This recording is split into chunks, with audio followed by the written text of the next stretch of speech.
Assalamualaikum warahmatullahi wabarakatuh. Berjumpa lagi dengan saya, Sylvia Anggreni Kusumawardani.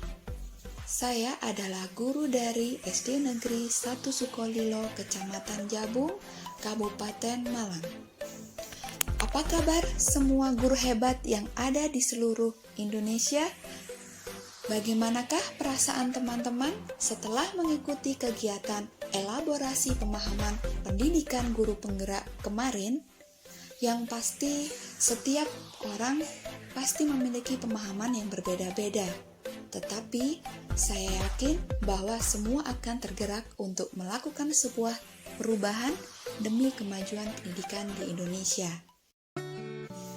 Baiklah, saya akan menyampaikan koneksi antar materi berupa kesimpulan dan refleksi pemikiran Ki Hajar Dewantara. Pertanyaan pemantik pertama. Apa yang Anda percaya tentang murid dan pembelajaran di kelas sebelum Anda mempelajari modul 1.1? Sebelum saya mempelajari modul 1.1 ini, saya percaya bahwa murid saya harus memahami dan menguasai materi pembelajaran yang saya sampaikan. Selain itu, murid harus patuh terhadap aturan yang telah saya buat.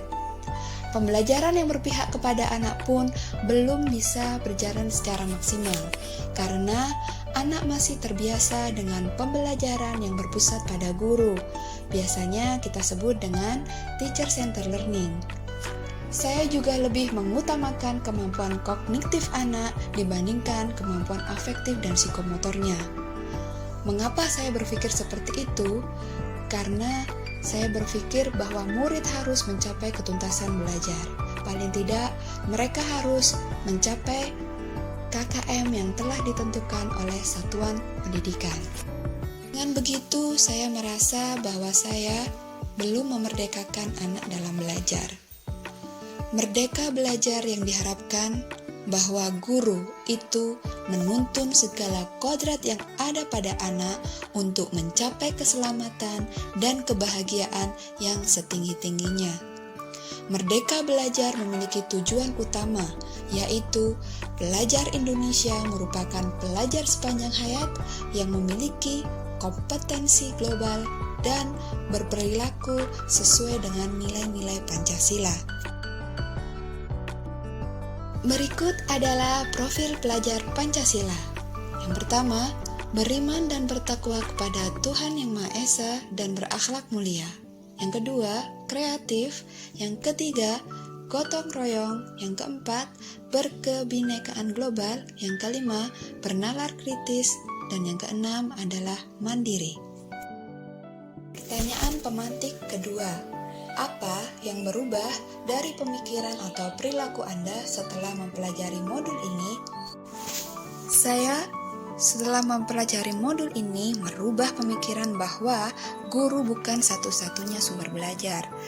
Murid bisa belajar bersama siapa saja, kapan saja, dan di mana saja. Sebagai pendidik harus peduli dan melihat lebih cermat terkait bakat dan minat anak, serta potensi yang mereka miliki, serta kita berperan penting dalam menuntunnya sesuai kodrat mereka. Tidak lagi berfokus pada kemampuan kognitif anak saja, melainkan harus lebih fokus terhadap kemampuan kognitif, afektifnya, dan psikomotornya. Semua itu harus berjalan secara seimbang. Lebih memerdekakan anak dalam belajar. Karena pada hakikatnya semua anak terlahir sudah punya bekal kreativitas masing-masing, sehingga kita sebagai guru bukan hanya sebagai transfer knowledge saja, melainkan harus menuntun mereka dan menggali kompetensi mereka dari aspek kognitif, afektif maupun psikomotornya yang sudah mereka miliki agar ilmu yang mereka dapat bermanfaat untuk keberlangsungan hidup mereka di masa depan. Inilah potret Merdeka Belajar yang sudah saya lakukan di tempat satuan pendidikan tempat saya mengajar.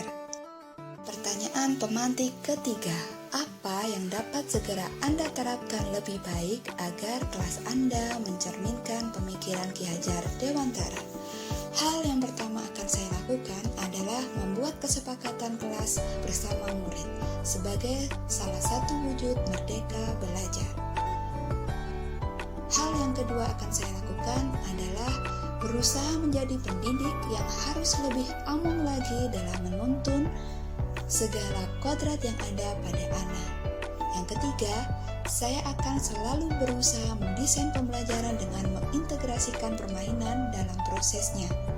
Yang keempat, berusaha menerapkan pembelajaran berpusat pada anak, atau yang biasa kita sebut dengan student-centered learning. Hal ini pasti selaras dengan penerapan kompetensi pelajar abad 21, yaitu anak harus bernalar kritis, anak harus berkreasi, anak harus berkomunikasi, anak harus berkolaborasi.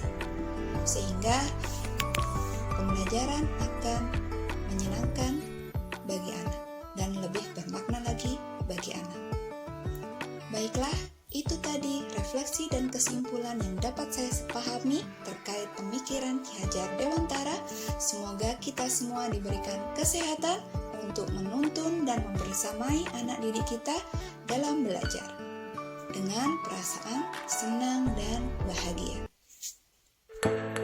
Terima kasih dan semoga bermanfaat. Salam guru penggerak.